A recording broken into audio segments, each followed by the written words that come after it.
Ladies and gentlemen, good day and welcome to Aditya Birla Capital Limited Q4 FY21 earnings conference call. As a reminder, all participant lines will be in the listen-only mode, and there will be an opportunity for you to ask questions after the presentation concludes. Should you need assistance during the conference call, please signal an operator by pressing star, then 0 on your touchtone phone. Please note that this conference is being recorded. I now hand the conference over to Mr. Ajay Srinivasan, Chief Executive, Aditya Birla Capital. Thank you, and over to you, sir. Thank you, Nirav. Good evening and welcome to all of you to this Q4 FY21 investor call for Aditya Birla Capital. I hope all of you and your families are well. I sincerely hope so. I'm joined today by my colleagues, the CEOs of our businesses, and together we will take you through our results for the quarter and for the year FY21. I hope you've received a copy of our investor presentation as we'll be making reference to that as we go along. Last quarter, if I start at slide 3, last quarter we had announced that we'd hit our highest quarterly profit number of 289 crores. In Q4, we have seen continued momentum and strong growth across our businesses, leading to the highest ever quarterly profit in the history of Aditya Birla Capital. Our Q4 FY21 consolidated PAT at 375 crores is 2.6 times what it was same time a year ago and 30% up quarter on quarter. We have seen significant progress across our platform, and I'll just walk you through this in some detail. We've seen a rebound in our gross disbursements, which have doubled year on year in the NBFC and HFC segment. Our overall loan book, including our housing finance company, has grown 2% year on year. You will recall we talked about growth when we spoke last quarter, and I said we should expect growth for the year. We have delivered that. Our retail and SME loan book, which has been our target, has grown by 11% year on year, so faster than the book growth per se, as a result of which the retail and SME mix is today the highest it's ever been at 64% for the lending book as a whole. For our NBFC, the Q4 NIM registered the highest level it has been so far at 5.98%, which is up 98 basis points year on year. And our Q4 PAT at 254 crores, was almost 1.9 times what it was same period last year, with an ROA for Q4 at 2.2%. Our housing finance company Q4 NIM again is the highest it's been at 3.85%, up 77 basis points year on year, with Q4 PAT at 36 crores, up 71% year on year, with ROA at 1.2%. Our AMC continued its growth trajectory, and domestic AUM, average AUM, grew 5% year on year, with equity average AUM growing 11% year on year. In our AMC, we registered again our highest ever quarterly profit, led by improvement in our equity mix to 36%. Our PBT to AUM ratio at 28 basis points in FY21 is also higher than it was in the previous year, which was 26 basis points. Our return on equity in the AMC business for FY21 at 35%, as you will hear subsequently, is amongst the best in this industry. Our life insurance industry continued the growth that we've been talking about through the year, with FY21 individual FYP growing by 14% year on year, significantly ahead of the private player growth of 8%. Our group business too grew 34% year on year, ahead of the private player growth of 20%. We've also seen a very strong surge in renewal premium, which has grown 20% year on year, and you'll see therefore, as we speak later, that our persistency numbers as well have improved. Our life insurance has achieved its highest ever net VNB margin at 10.6%. If you remember the previous year, we had 6.9% for the year. We've had a very strong ROEV of 13.7%. We've had EV growth of 24.2% in FY21. So very strong growth in our margins and the profitability of our life insurance business as well. In our health insurance business, we remain the fastest growing health insurer, with FY21 GWP growing 49% versus the industry growth at 16%.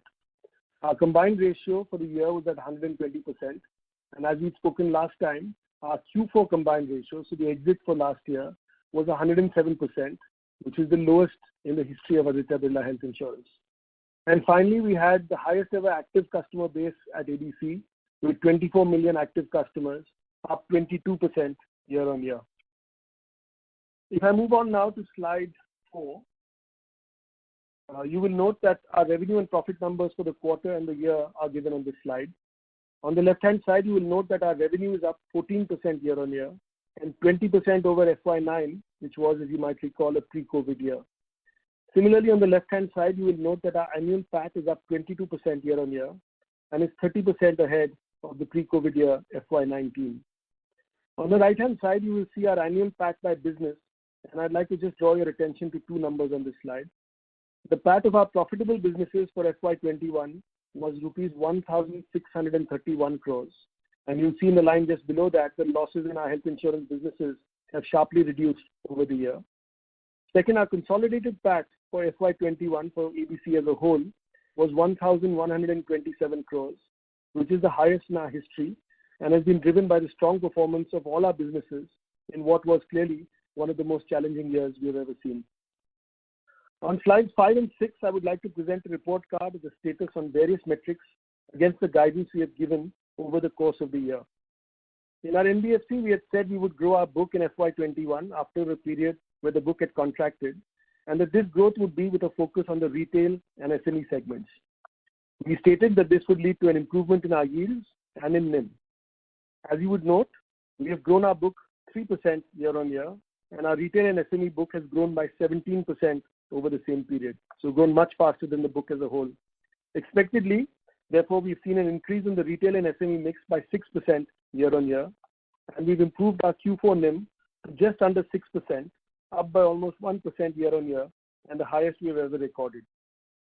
We also said that we would continue to expand our branch network, that we would resolve half of our gross stage 3 assets during FY21, and that our credit cost in H2 would decline to 1.25%.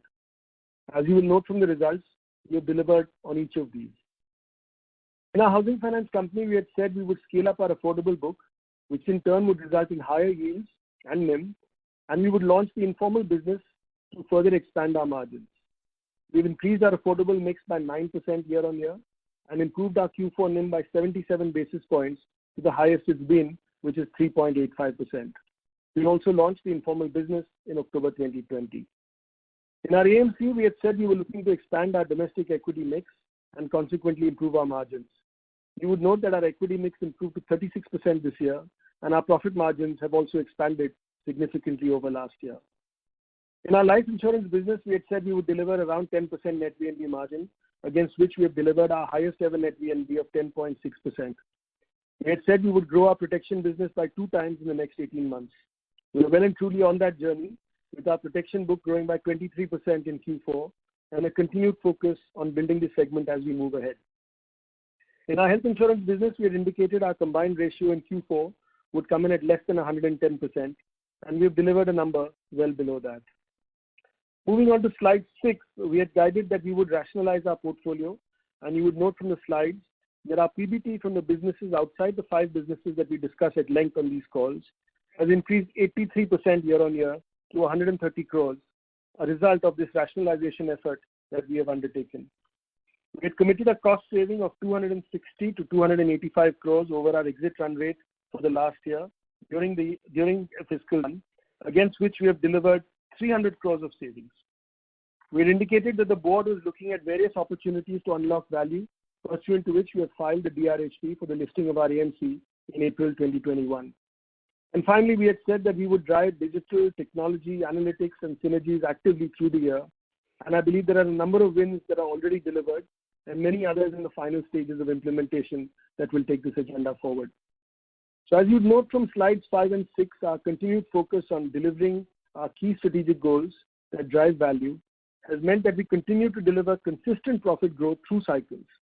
While our year-on-year PAT growth was 22%, our 5-year PAT growth through some pretty challenging times, including a credit crisis I think I've not seen the likes of in my career, and a global pandemic.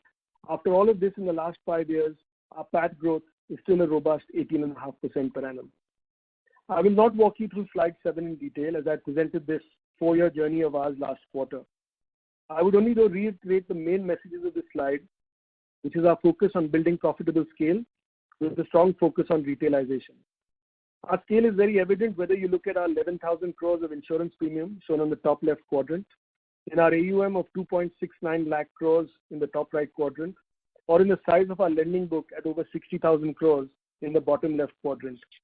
As you will hear and see today, we have grown the retail component of our book across the platform and have delivered a substantial improvement in profits in every business.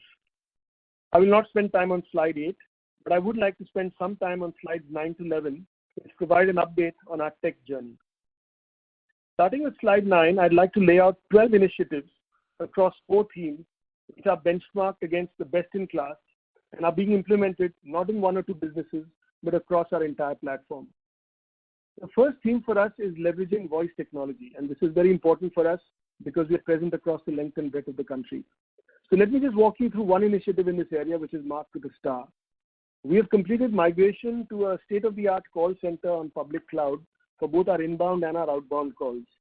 This gives us a scalable and resilient capability across all customer and distributor interfaces and allows us to innovate extensively in the voice technology space, allowing us to match and mix our voice biometrics and our voice bots with what we have in terms of the cloud on the call center on cloud. The second theme that I want to talk about is focused on digitally enabling our distribution partners. One use case I'll talk about here is video co-browsing, which seamlessly allows a customer to be onboarded, to be able to get advice, and to be able to complete a transaction along with a distributor on the other end of a call. This is really quite significant, and especially in times like this, allows us to continue to be able to do transactions with top advice from our distributors. The third theme is about leveraging tech for a differentiated customer experience. And I will talk a bit here about the omni-channel orchestration of our service journey, which basically means whichever channel a customer comes through, they're able to continue that service journey on any other channel that they may choose to go through, just in case one channel, for instance, they drop off one channel. Through FY21, we have interconnected with all our inbound service channels with an omni-channel platform, which has with it event-based triggers. This helps us anticipate customer needs and service them proactively in a seamless manner across every channel that we have at ABC. And the fourth theme is about leveraging analytics and AI and ML across businesses, be it in the important area of customer retention, or in identifying the best fit advisors for our businesses, or in the extremely important areas of underwriting, claim, or prevention of fraud. So really the leveraging of technology works across our platform, and I've just given you some of the use cases that we have. I want to spend some time now on slides 10 and 11, which describe some of our key initiatives to drive synergy and customer convenience across the Aditya Birla Capital platform, which ultimately we believe will lead to more products per customer and greater revenue per customer. A lot of these we believe are unique to us and first in the industry, and bring the advantages of the diversified one-stop shop that ABC is to its customers. The left-hand side of slide 10, for instance, shows a first-of-its-kind One ABC app, which caters to the transacting needs of all our customers. With a single login, our customers can view and access all their product holdings across ABC and can avail of analytics-driven purchase recommendations and pre-approved offers. The right-hand side of slide 10 leverages geotagging so that customers will be able to locate an advisor nearest to them and then use co-browsing to get a transaction done instantly. As you'd imagine, this boosts the earnings of our distributors and also provides our customers with tremendous ease. Slide 12, the last in this section, has on the left-hand side a first-of-its-type Money for Life planner, which enables anyone to build a financial plan based on their goals, and then the ability to choose an ABC product that might help them meet these goals. Over 6 lakh people have already started planning their finances based on this. And finally, the right-hand side chart is in keeping with our push to voice, which necessitates multilingual capability. We will be publishing our digital assets in 6 languages during FY22, which will only support and help our geographic spread to the smaller towns of India in all our businesses.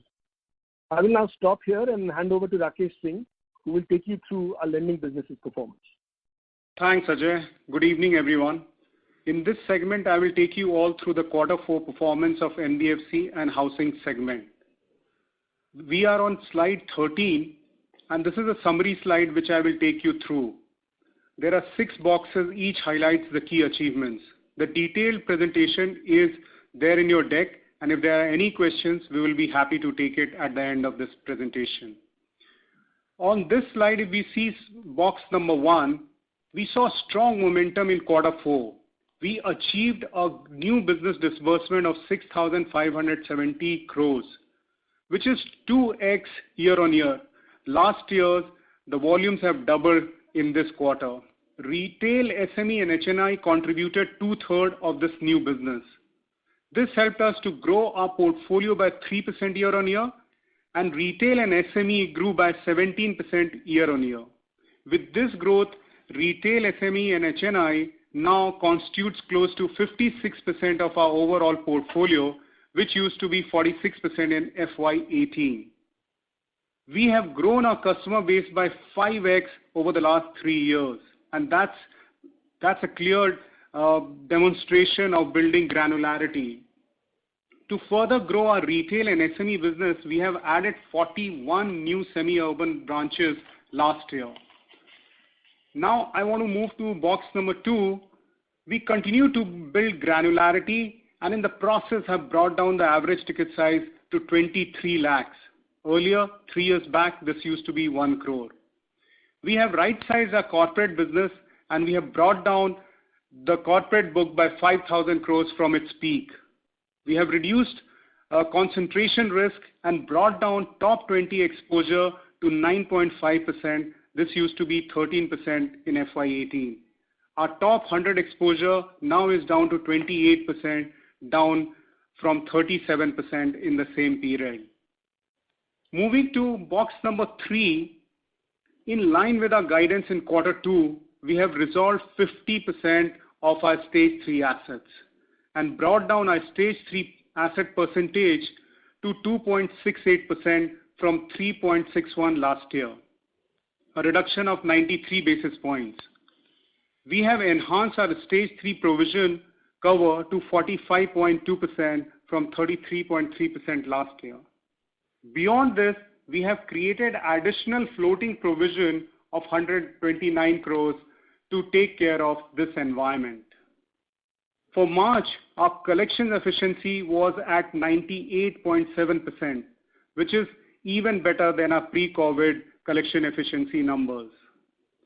I now move to the box number 4 and highlighting the achievement, the new sourcing yield because of growth coming in retail and SME, new sourcing yield in quarter 4 was at 12.9% compared to the portfolio yield of 11.85%. A clear 100 basis point difference. As we continue to grow retail and SME portfolio, yield will continue to improve. In line with our guidance, credit cost in quarter 4 has come down to 1.22% and 1.3% for H2.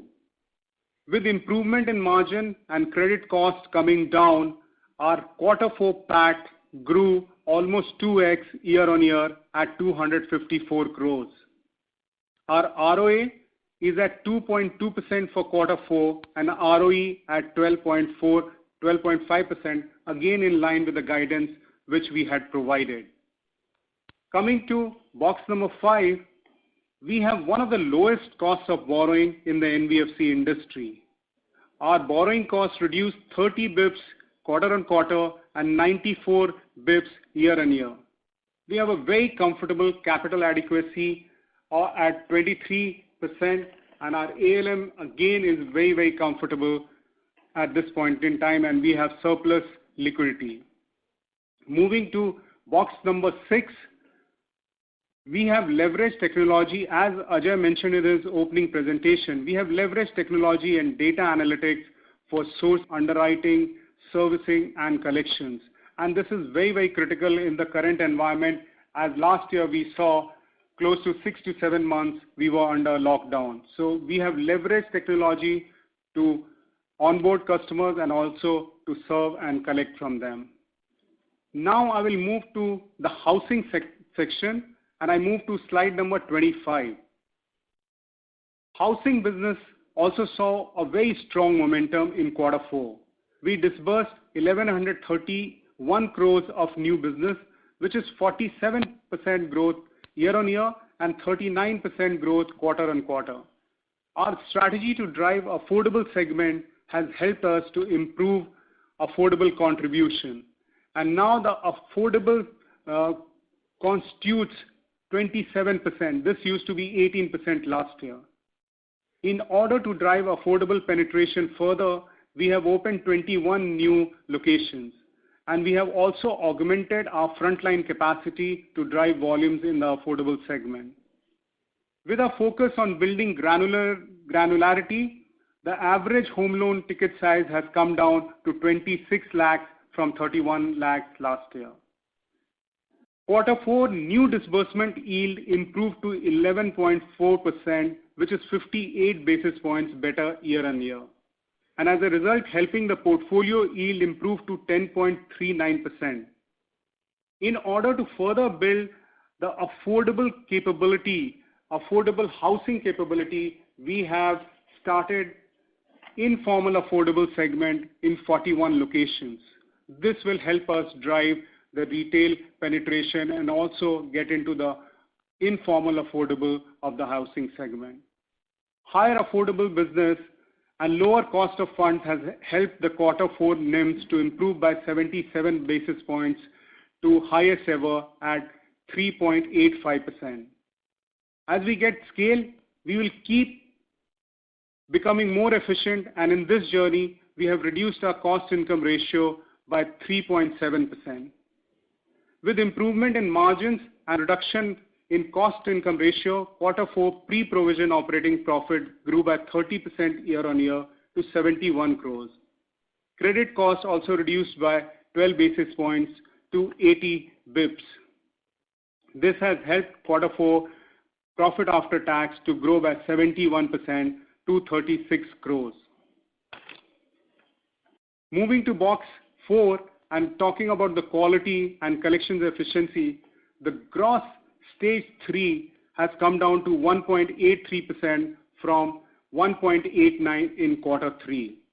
The provision cover on Stage 3 has been enhanced to 36.3%, and this was 32% last year.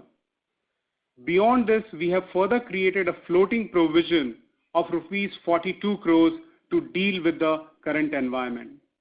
Collections efficiency was back to the pre-COVID levels. Like NBFC, housing business also has one of the lowest costs of borrowing, and we optimize our borrowing cost by reducing it 83 basis points year-on-year and 21 basis point quarter-on-quarter. We have a very comfortable ALM, and our capital adequacy is at 21.73%. So we have surplus liquidity and capital to meet the future growth. Moving to box number 6, like NBFC, we have leveraged technology and data in terms of sourcing, underwriting, self-servicing customer, and really reaching out to the customers for collections. So I would stop here, and if there are any questions, I will take it at the end of the presentation. Now I hand it over to Bala Subramaniam to talk about AMC business. Thanks, Rakesh, and thanks, Ajay. Good evening to all of you. As we have been saying, our effort to build our retail AUM and overall assets under management in terms of building a scale, improving our profitability by improving our mix coming from equity, and also build our SIP to have a sticky AUM growth and building our equity assets under management. All of them have actually yielded good results in the year 2021. And overall profitability contribution also has seen an improvement in the current financial year. I'll talk about each of these stocks in a while. Box number 1, if you look at the maintaining the leadership position in market share, clearly we remain at the 4th largest AMC on the basis of the quarter-on-quarter average assets under management with a 9.2% market share. In fact, we are the largest non-bank affiliated AMC in the country with a dominant position of fixed income assets under management about 10.86%. In fact, in the same box, if you look at the individual monthly average assets under management, touching about 1.3 lakh crore with about 19% year-on-year growth, contributing 47% of the AUM of the overall assets under management coming from individual assets under management. More on to the second box number 2, which is nothing but building a momentum. As Ajay mentioned about in his presentation that we grew our assets by 9% on a year-on-year basis.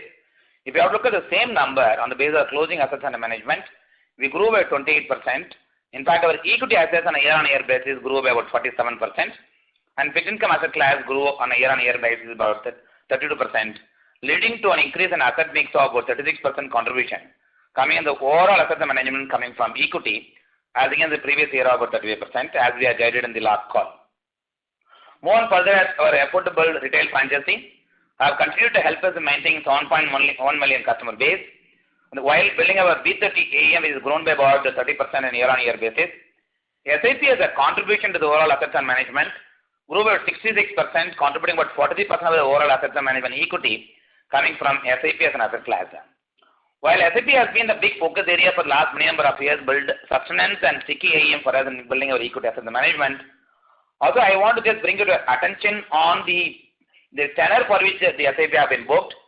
While the year 2019, we had an asset of about 71% of our SIP count used to come for more than 10 years. That has improved about 76% as of March 2021.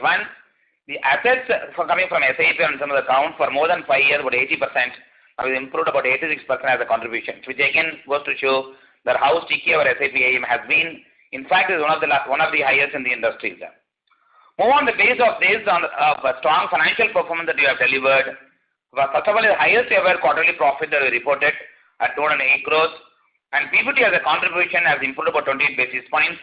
On a full year basis, 696 crores of PBT is one of the highest ever profit that we are reporting, leading to a PAT of about 526 crores, which is 6% year-on-year growth.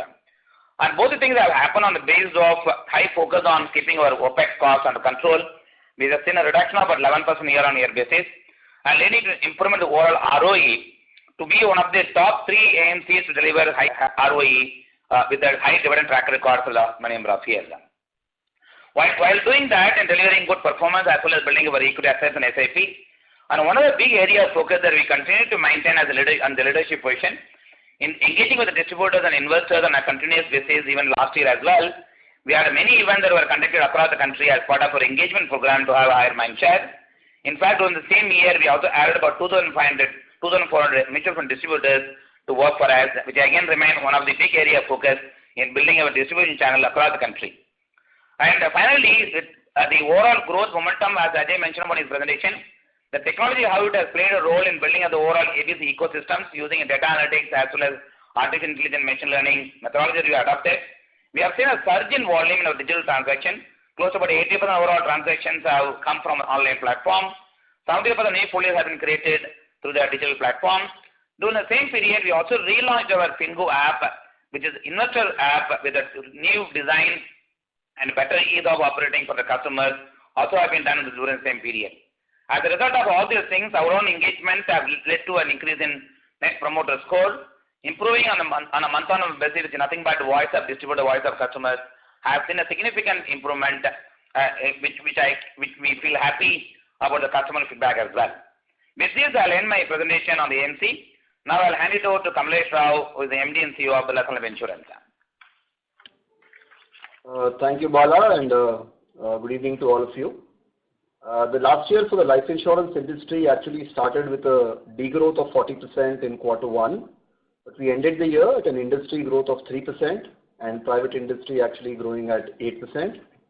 Box number 1 will talk about the ABSLI numbers, where we managed to grow 14% in our individual business and 34% in our group business, and in both these businesses, we gained market share through last year.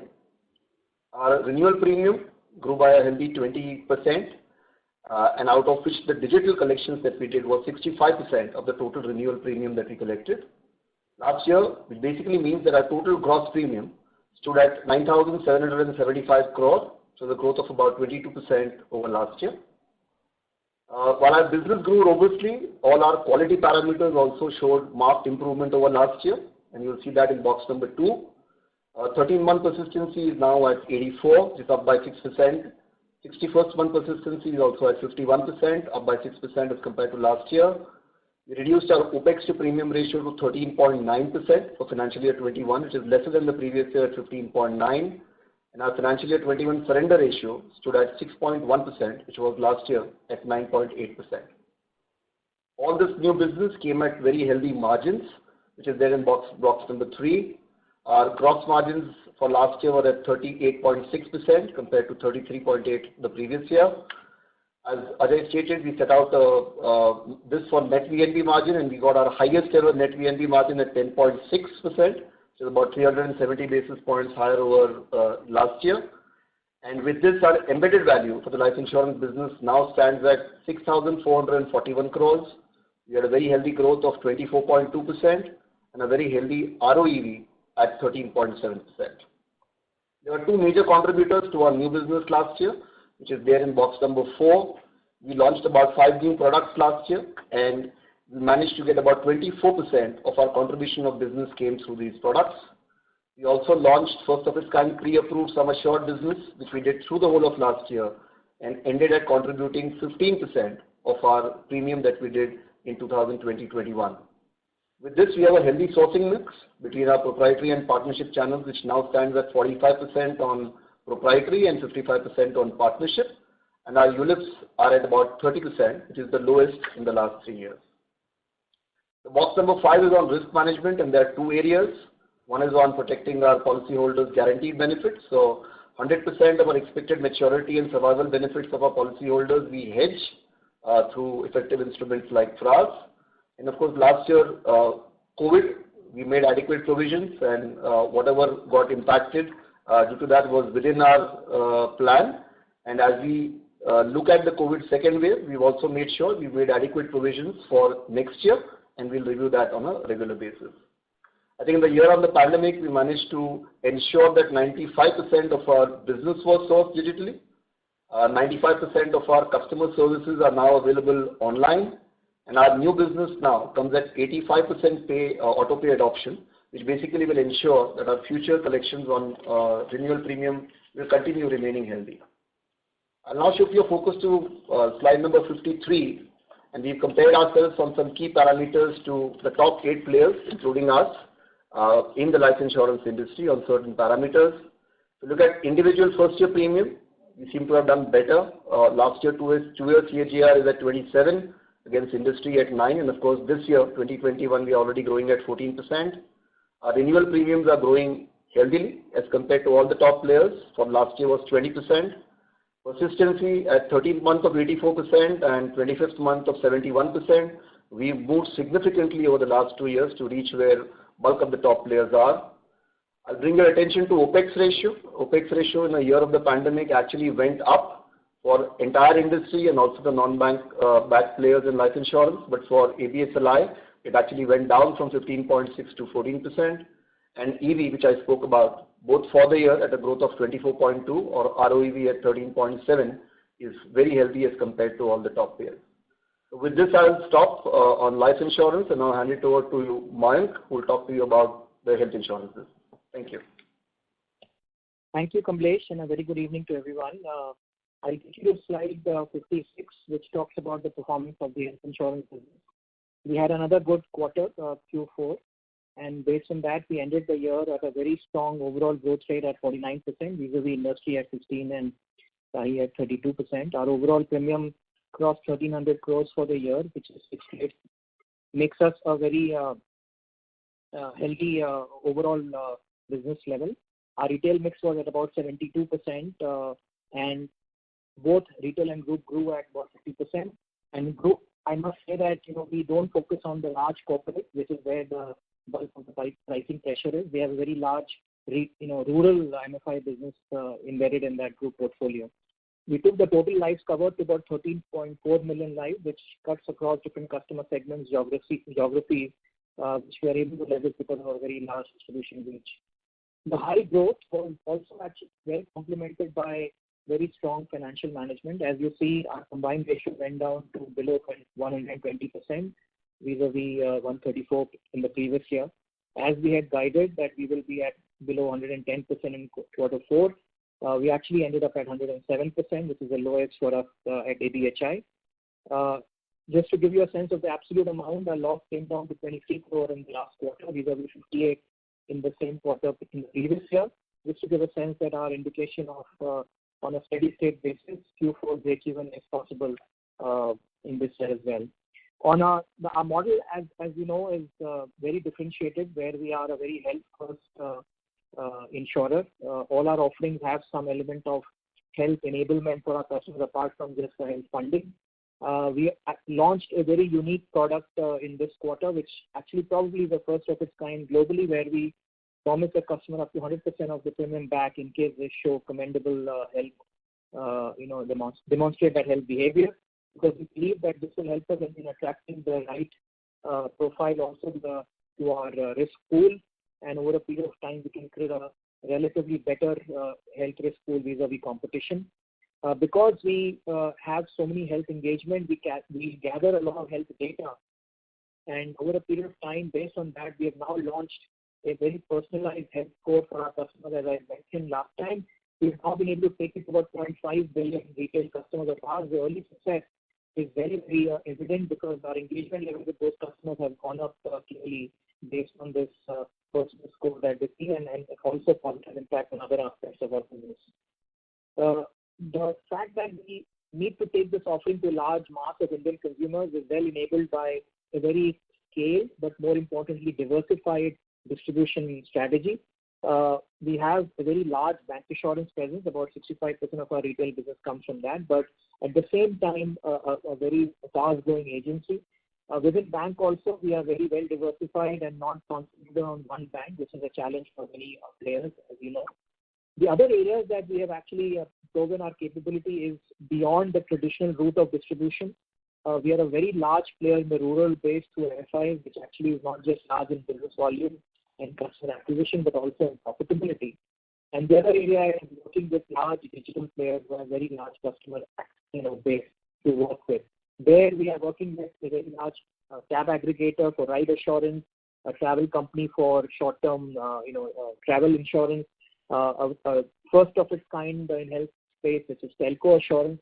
All these are potentially very large customer acquisition engine, not just for us, but to in the long term leveraged, but even at ABC level to sell our other offerings. Because we gather a lot of data and our strong digital capabilities today, the entire life cycle, as we have mentioned, continues to be highly digitally enabled. We virtually do everything digitally, whether it's issuance or retention, and as well as engagement, where we are using hyper-personalized engagement mechanism based on what customers prefer. We use data to do, in health insurance, it's the first of its kind pre-approved offers, which we typically use not just to sell but also cross-sell on our other businesses based with our different partners like HDFC. And we also use propensity-based renewal journeys, etc. Now, because we are large, as you see in the sixth block, it's important that we have very strong risk management practices to manage both operational risk, where we leverage our existing frameworks at ABC level very strongly, but at the same time, the entire life cycle of right sourcing to managing our provider network very effectively to creating right clinical protocols, etc. And also fraud-based and abuse management on a very real-time basis, because that's a real problem in our business. We believe that we have created a very fundamentally very strong business which should be able to leverage the opportunities of growth in the future, as well as be able to deal with any short-term pressures which may be induced by COVID. So with that, I'll pass it back to Ajay for taking the presentation ahead. Thank you, Mayank. Just the last couple of slides. I want to move on to slide 64. This covers the other businesses that we've not covered really so far. These are all exciting, profitable, and high ROE businesses for us. The top half of this slide 64 will show you the turnaround we've brought about since FY19, when these businesses collectively were losing money, to this year, where they together earned 130 crores of profit. In the bottom half, we have some details of these businesses, and so I'll walk you through our GI broking business. It's a diversified player with a dominant position in what is otherwise a fragmented market. We cover reinsurance, we do corporate insurance and retail, and we've scaled this business strongly with a 68% growth in profits this year, delivering a 52% ROE. Our stockbroking business too has done well, with profits growing by 36% year on year and a 40% ROE. And our newest business, our ARC, has had a strong start with a 52% growth in profits and a 17% ROE in only its third year of operation. The last slide I'll cover today is slide 65, which really deals with the environment we are working through currently, and I think some sense of its implications for our business and its people. So starting with the top in terms of macroeconomics, what we've seen in terms of high frequency indicators is roughly a 30 to 35% drop in economic activity since Feb March. Clearly, if you're asking where we're going to be headed in the future, that trajectory is going to be based on what happens with lockdowns around different parts of the country, especially where economic activity is higher. And that in turn is linked to the pace of vaccination. So I think anything in terms of determining what's going to happen in future, I think is going to be based on these two variables. But in the meantime, we have prepared ourselves digitally, as you've seen through the presentation. We continue to be digitally prepared from origination to servicing in all our businesses and are ready to work even in a complete work from home situation. These markets tend to throw different risks at different points in time, and therefore we need to continue to monitor risk closely, and we'll always take proactive actions whenever and wherever required. While collections have been hampered a bit due to lockdowns, simply because physical movement has been restricted, our bounce rates have been holding up, and we will clearly intensify collections as things normalize. In claims as well, as you would expect, health-related claims are slightly higher in the second wave, and we're keeping a very close eye on this and will mitigate the impact to the extent possible. We have a very strong business and a very strong franchise, and we're sure we'll be able to deal with this as we go forward.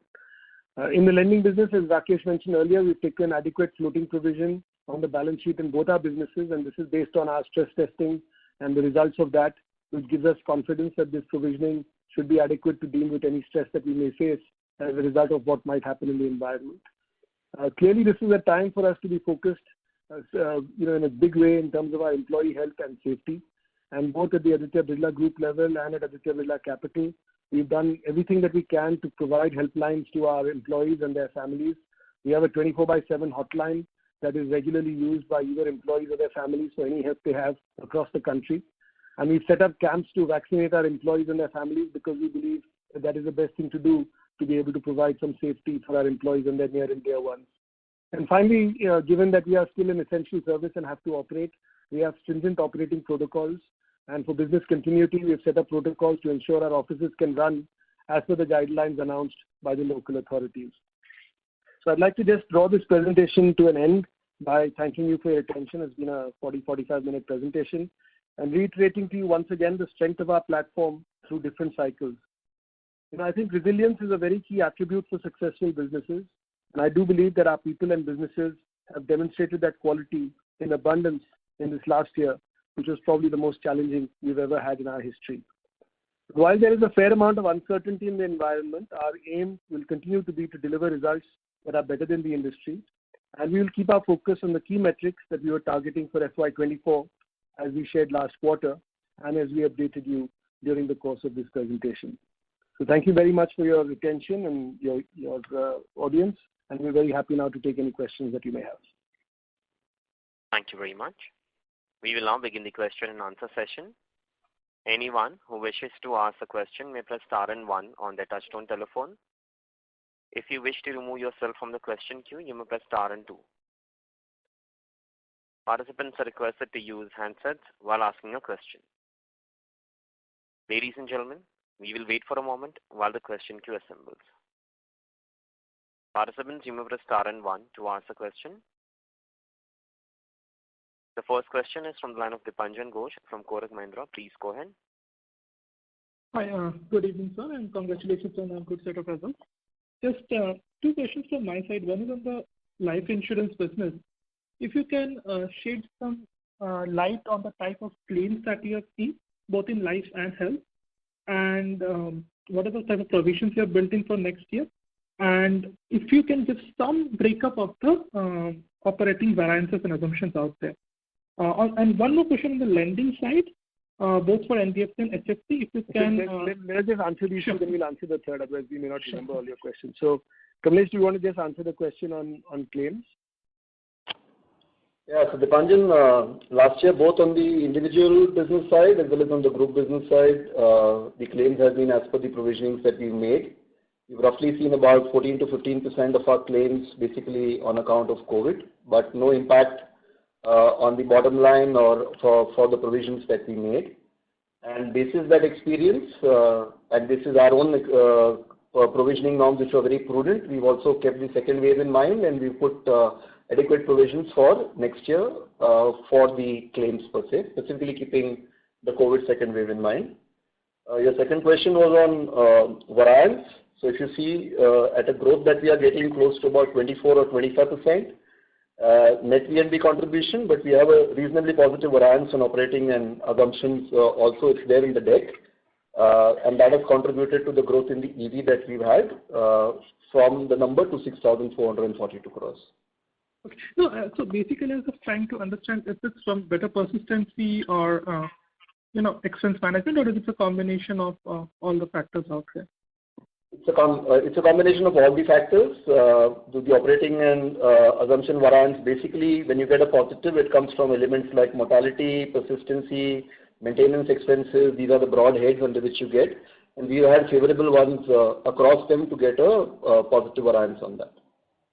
Just a related question, since we're discussing on the EV walk. Can you highlight as to why the unwinding rate were higher during the year compared to some previous year? That's a function of size, because I think finally that's what you built in upfront, and during the year you actually unwind it. So as the size keeps going up, you'll have some proportion of that going up. I think it's just in the normal course of the size. But it would be range bound. I don't think it will be significantly higher. Bulk of the contribution apart from unwinding would come from the net VNB, the variances, and of course the economic variance that you get. Okay. And just last question on the lending businesses, on the NBFC and the HFC part. If you can just highlight your numbers on the stage 2 or the DPD 1 plus DPD, and how was it last year, or maybe the third quarter of last year? Yeah, Rakesh?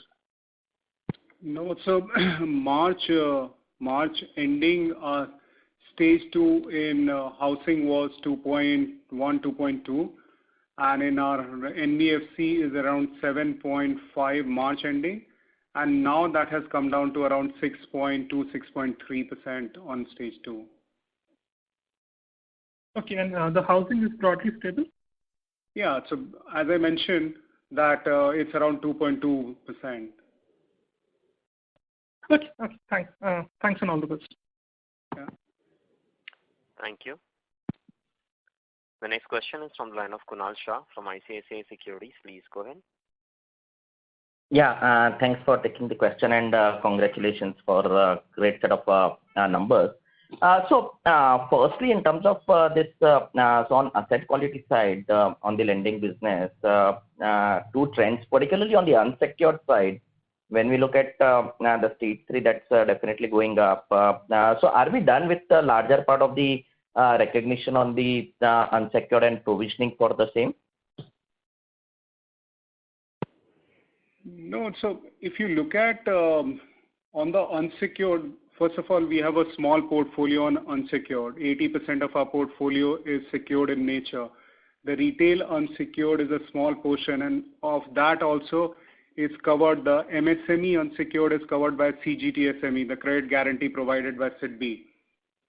So we have a small unsecured portfolio, and there, if you look at the credit performance has been quite, and if you refer to slide 19, the retail unsecured GS3 is 232 crores. Yeah, so it's quite well under control at this point in time, and we went through a very challenging year, very difficult year, and things are looking fine. It all depends how things pan up now, but things are. So we have taken a very balanced approach in terms of the retail growth. 50% of our retail business comes through secured business, and that shows in our slides also. And if I can refer you to slide number 15. 15. Yeah. 15. No, so I was just looking at in terms of the quarter-on-quarter movement. Okay, so from say 177 odd crores, that's up to almost like 232 crores. So I think almost like 50 crores kind of an addition. So just wanted to get the sense like, okay, it's more or less recognized now, and we don't see, obviously the portfolio is small, but just in terms of the and as you mentioned, like out of this, in terms of the MSME, what proportion would be under this CGT MSME, MSE, and so maybe very well provided for? 60 to 70% of our MSME unsecured is covered by CGT SME. And if you look at 232 crores on a portfolio of close to, true, yeah, this will be 2.5% or so. Yeah, that's small, yeah. For retail unsecured, I think that's a very, very good performance. Yeah, true. And secondly, in terms of the corporate, so again, on the same slide, when we look at it in terms of 690 to 521, so obviously we have mentioned 175 odd crores of a resolution additional compared to 550 crores, which was there in Q3. So this is again the chunkier one, that couple of accounts which would have got resolved over here. Yes, Kunal. True, na? Okay. Yes. Okay, good. And strategically, when we look at it in terms of this entire cross-selling, so last time we have highlighted in terms of the product per customer. So incremental growth, if we have to look at it, say on the retail side as well as on the housing side, how it has been, and across the other business segments as well, how have you moved on the cross-sell part of it? That would be really helpful if you can highlight, yeah. So Kunal, last time we'd spoken about 3 buckets under which the whole cross-sell initiative was running, and today I took you through the things we're doing at ABC level, which will only promote that. So last time we talked of product per customer about 1.6. It's only been a quarter, but it's moved about 1 to 1.62. So, in a quarter, I don't expect there to be that much of a jump in the product per customer. But we've also launched several pilots in different businesses to be able to drive cross-sell in different databases. But what I'd like to do is just ask Mayank to talk to you about, an interesting exercise we've done with Voda. And then maybe Kamlesh can talk to you about the pre-approved sum assured stuff that we're doing and some of the work we're doing through our distributors to cross-sell. So I think that'll give you a sense of the number of initiatives that are being taken for cross-selling. So maybe Mayank first, and then Kamlesh, if you can just add on PASA and Select.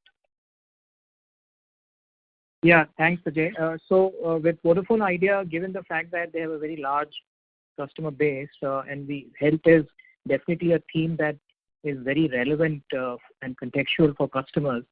So we have actually bundled a very relevant and something that the customers need, a hospital cash benefit with with the SMS and the other the packages that VIL sells to its customers. And we just did a small pilot with a small base in across the country, and we've already seen very good success with about close to 10,000 coverages being done today, and that is just with less than 1% of the customer base that we actually did this pilot. So if we can actually find a way to first expand it to the larger base and also to kind of create other offerings. So this is just one of the offerings that we have brought in. I think the opportunity at ABC level to create a very large customer acquisition engine, which can then be used to cross-sell the more the larger products, not just for health, for other offerings, is very, very large. So we are very excited with this opportunity that we just started with. Kamlesh, over to you. So like Ajay mentioned, actually on PASA, it gives us 2 opportunities. One is the underinsurance sold. So through PASA, we are able to tell whether what you bought, even if you bought insurance, whether you need more. And B, of course, is a best product that you will buy, next best product that you will buy. And therefore, like Ajay said, we started with about 2% in April last year. In March of 21, we reached about 20% of our business coming through this.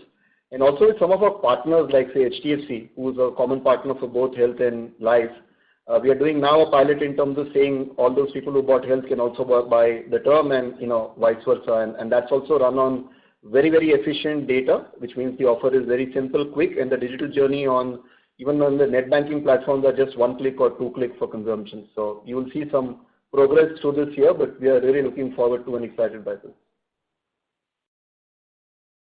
Sure. Thanks. Yeah. Thanks a lot. Thank you, Kunal. I hope you're keeping well. Yeah. Thank you. Yeah. Stay safe, stay healthy, all of you. Yeah. Thank you. Ladies and gentlemen, you may press star and 1 to ask the question. The next question is from the line of Prashant Sridhar from SBI Mutual Fund. Please go ahead. Yep. Good evening, sir. If we look at the NBFC, where there's an SME and retail exposure, that entity has better collection efficiency and lower restructuring than the HFC, where 70% would be home loans. What explains that? So if you look at Prashant, we are focused on self-employed segment, and the self-employed segment got impacted last year, and that's the reason why you see this kind of. So In NBFC, you have different customer segments, and there we saw the collections efficiency was slightly better.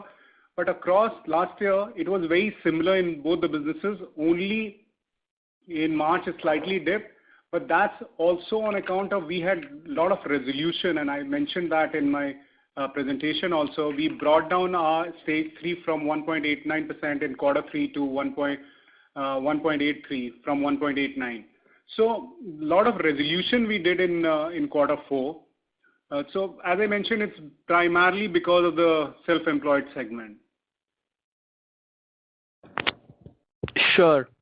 The NBFC would also have a higher disbursements than the HFC. So is there some sort of disbursement to existing customers as a support, and what would be the policy around that? No, so that is as per you're saying top up or something like that? Right. No, so I think we have until unless we evaluate every transaction and basis the cash flows and the viability of debt servicing, that's how we evaluate every transaction, whether that's a top up, even the emergency credit. And last time I had explained that in the earnings call also. For emergency credit also, we look at the cash flows and ability of the customer to repay us. So clearly we look at the underlying is the cash flows and ability.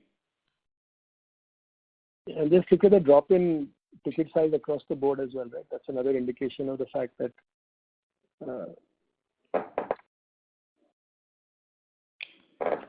Sure. Thank you so much. Just one data point, if you could give us the ECLGS disbursements in the HFC for FY21. ECGLS, let me just come back to you. That's not too much, but I can come back to you. Sure. Thank you so much. Best of luck. Yeah. Thank you. Thank you. The next question is from the line of Vikas Khemani from Carnelian Capital Advisors. Please go ahead. Hi, Ajay. Hi, Vikas. Congratulations, sir. All-round performance across the board. I think great job in difficult times. A couple of questions. If you can give me a little bit more color on, what is the kind of approach we have, especially when we are looking at unsecured retail lending. That would be really helpful. What kind of profile, what kind of geographical spread, and also at the NBFC level, what kind of, because we are fairly capitalized, so I'm assuming there's no capital raise required at this point in time or over the next couple of years. What kind of ROE target you would have where you will be shooting, and what kind of time frame you would have for that? Because the ROE target we had set for the entity as a whole for the NBFC in the last quarter, I don't know whether you've seen that, but we talked about a target ROE for the NBFC, and we're moving towards that. And like we said last time, that is going to come by change in mix, which will lead to change in yield, change in NIM, which is what the story is this quarter. I'll get Rakesh to just brief you in terms of unsecured retail and the strategy around that. Can you say what's the target? Sorry, I missed last quarter. I did not attend. Sorry, if it's possible for you to sort of share. Yeah, Rakesh will give you that number as well. Okay, sure. So if you look at the retail sourcing also, we are very in terms of mindful of the risk, and I think that's a priority for us. So if you look at, unlike most of the NBFC, our retail 50% is coming from secured, and 50% or close to 47% is coming from unsecured. And this is there in our slide 15. And out of that 47 also unsecured, our MSME unsecured is backed by the credit guarantee. Also, in terms of we have digital acquisition, we have tied up with different partners and all, and we are acquiring customers. And in a lot of partnerships, we have first loss given default. So clearly, that is the focus for us in terms of managing the risk. So well calibrated in terms of approach. Yes, we are looking at growing the unsecured to the MSME and all, and that's backed by, and we have a large approval from SIDBI to cover that. So we pay every year we pay 75 basis point as the credit guarantee premium, and our portfolio, 75% of the principal is protected. So that's the approach, and very well-balanced retail growth which we are trying to do at this point in time, and you can see that in the slide. And in terms of ROE target, we had given 16 to 17% is what we are looking at. What time frame? Since you were not there last time, I'll just give you. We said for FY24, which is 3 years out at that time, pre the second wave, we had said ROE target for the NBFC was 16 to 17%. For housing finance was 14 to 15% ROE. For the asset management company, ROE between 35 and 40%. Life insurance net VNB of 16 to 17%. And health insurance premium of between 3,200 to 3,500 crores. We had set out all these metrics as our targets for FY24. Okay, great. And Rakesh, if I can ask that on unsecured, you mentioned that you are paying a 75 basis point credit guarantee premium. So in that sense, it is right to assume that your entire unsecured portfolio is technically insured. Is that how one should understand? No, not entire. There's a part of it, the MSME, the personal loans is unsecured. And the MSME unsecured business loans, as we call it, there we provide, we take the credit guarantee premium so it's like premium which you pay, insurance premium which you pay every year. So 75% of the principal is protected. Got it. Okay, thanks. Yeah. Thank you. Ladies and gentlemen, you may press star and 1 to ask a question. The next question is from the line of Nilesh Jethani from Envision Capital. Please go ahead. Hi, sir. Thanks for the opportunity. So my first question is around the disbursement side for the NBFC business. We have seen a strong growth as far as disbursements are concerned for Q4. But starting April and May, there has been a lot of lockdowns announced across India. So we wanted to get a sense on what is our outlook for the same as far as FY22 is concerned. Yes, honestly, a little early to call because we still don't know how this whole lockdown scenario is going to play out and what is going to happen in terms of the pace of reopening. As you'd expect, disbursements have been slower since the second wave, so they have been much slower in both April and May. But I think we just have to wait and watch to see when things actually open because most parts of the country are under different kinds of lockdown at this point in time. So I'm sure that's the case for most people in this industry. Understood. So second question is on the NIM side. So what I've seen, we have exited Q4 with NIMs of around 5.98% for the NBFC business. Just one question on this side. Although for the full year, we had seen some decline in the NIMs, broadly, largely because it came from the reduction in the cost and not from the average yield. So despite our mix improving towards retail and SME side, our average yields have declined for FY21. So what could be the reason for the same?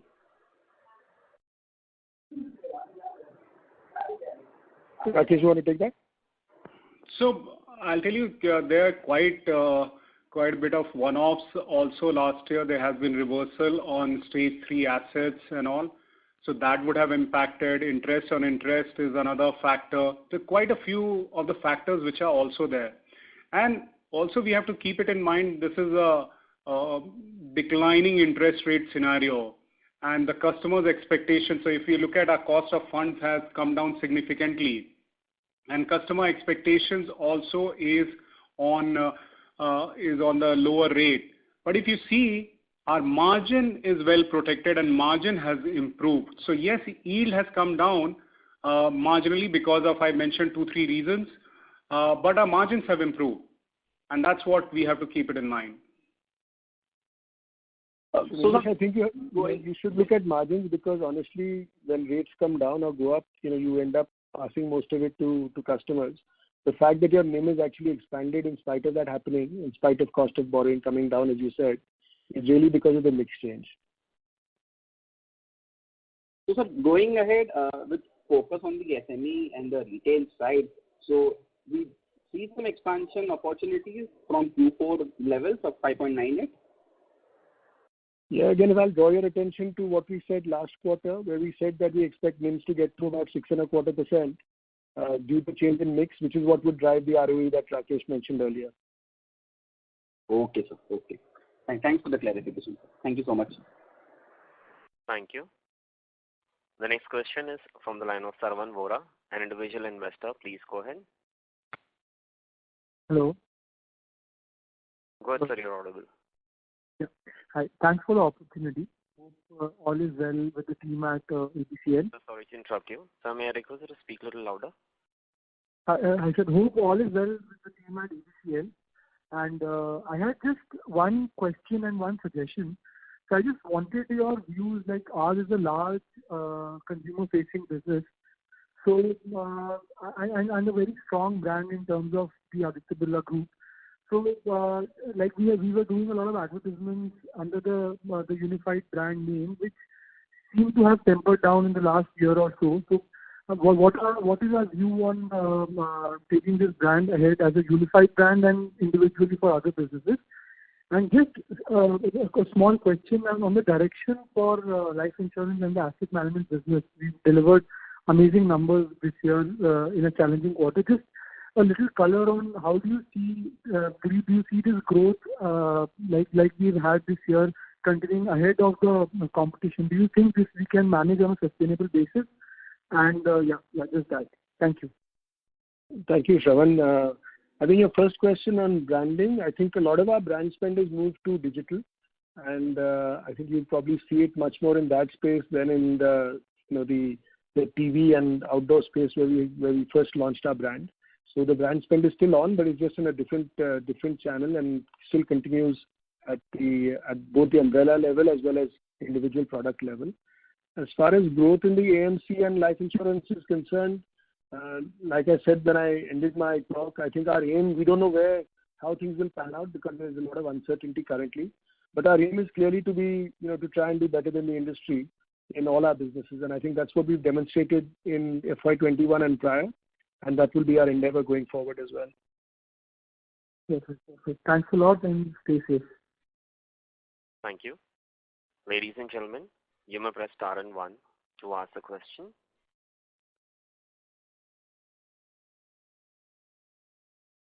Participants, you may press star and 1 to ask a question. The next question is from the line of Shravan, an individual investor. Please go ahead. I've already asked my question. Thank you. Thank you. The next question is from the line of Prashant Sridhar from SBI Mutual Fund. Please go ahead. Yeah, so just one more follow-up. If we look at the stage 2 in the NBFC, I think in FY20 it was around 2.5, and if I heard you right now it's around 6.5. Any color on what contributes to that incremental increase? No, so one of the things is the change in definition, Rakesh. Yeah, Ajay. So in May last year, we changed our definition. Earlier, 60 plus was stage 2. Now 30 plus is stage 2. And if you look at the current environment, Prashant, even one EMI due and the account moves to stage 2. So that's quite a tough definition. But as I mentioned, we are in touch with all these customers and completely on top of these exposures, and we have very in terms of only a question of a mismatch in terms of and lot of it we collected in April and May. So it's only a question of time. We should be able to collect this. We don't see a very significant, barring a few. I don't think we have a big concern there. We should be able to pull this back. Change in definition is one of the reasons why it has gone up significantly. Sure. So just to clarify, in FY20, what we see stage 2 is 60 plus, and right now on a 30 plus basis, it is 6.3. Yes. Sure. Thank you so much. Yeah. Thank you. A reminder to all the participants, you may press star and 1 to ask a question. The next question is from the line of Rikin Shah from Credit Suisse. Please go ahead. Thank you for the opportunity. Just a quick data keeping question. Can I get the write-off numbers for the quarter and also for the full year, both for the NBFC and HFC? Rakesh, do you have that number handy, or we can send it to Vikin? NBFC, I can give you 113.84 crores. Is this for the quarter or the full year? No, this is for quarter. Okay. And can I have the number for the full year as well, please? I can provide you that. We can revert back to you on this. Sure. Yeah. Thank you. Thank you. Participants, you may press star and one to ask a question.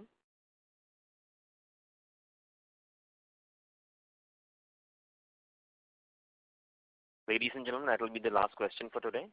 I will now hand the conference over to Mr. Ajay Srinivasan for closing comments. Thank you very much. Thank you all for joining this call on a Friday evening.